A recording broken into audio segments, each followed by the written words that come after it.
అండి, అందరి నమస్కారం అండి. అందరూ ఎలా ఉన్నారండి?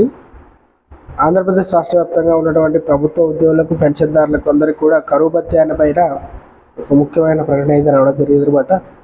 దానికి సంబంధించి పూర్తి ఇన్ఫర్మేషన్ అనేది ఈ వీడియోలో వెళ్ళి తెలుసుకుందామండి. ముందే వీడియో చూసిన ప్రతి ఒక్కరు కూడా వీడియోని తప్పకుండా లైక్ చేయండి. చాలామంది వీడియోస్ ఉన్నారని సబ్స్క్రైబ్ అయితే చేసుకోవడం లేదండి.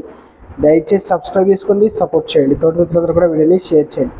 వివరాలకు కనుక వెళ్ళినట్లయితే కరువు భత్యాన్ని ప్రకటించండి. సమావేశం మాట్లాడుతున్న ఏపీటీఎఫ్ అమరావతి రాష్ట్ర అధ్యక్షుడు పివిసి ప్రసాద్ ఉద్యోగ ఉపాధ్యాయులకు రాష్ట్ర ప్రభుత్వం కరువు భత్యాన్ని ప్రకటించాలని ఏపీటీఎఫ్ అమరావతి రాష్ట్ర అధ్యక్షులు ప్రసాద్ కోరారు. సోమవారం కడపలోని ఏపీటీఎఫ్ అమరావతి కార్యాలయంలో సంఘం ముఖ్య కార్యకర్తలు సమావేశం జరిగింది. సమావేశంలో ఆయన మాట్లాడుతూ కేంద్రం ప్రకటించిన వెంటనే కరువు భత్యాన్ని రాష్ట్ర ప్రభుత్వం ప్రకటించేలా చర్యలు తీసుకోవాలని డిమాండ్ చేశారు. పీఆర్సీ కమిటీని వెంటనే నియమించాలని డిమాండ్ చేశారు.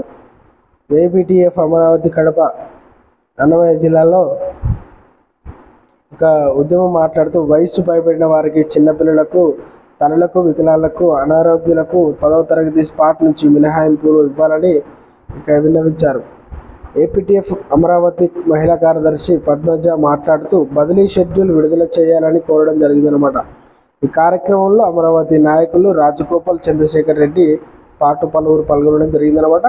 ఇంకా ఎప్పుడు మన కరువు భత్యం విడుదల చేస్తారని ఒక ప్రశ్న కూడా అడగడం జరిగిందనమాట. త్వరలో విడుదల చేస్తామని ప్రభుత్వానికి కూడా ఆన్సర్ కూడా రావడం జరిగిందనమాట. సో ఫ్రెండ్స్, ఇది ఈరోజు అప్డేట్ అండి. వీడియోలో లైక్ చేయండి, చాలా సబ్స్క్రైబ్ చేసుకుని సపోర్ట్ చేయండి.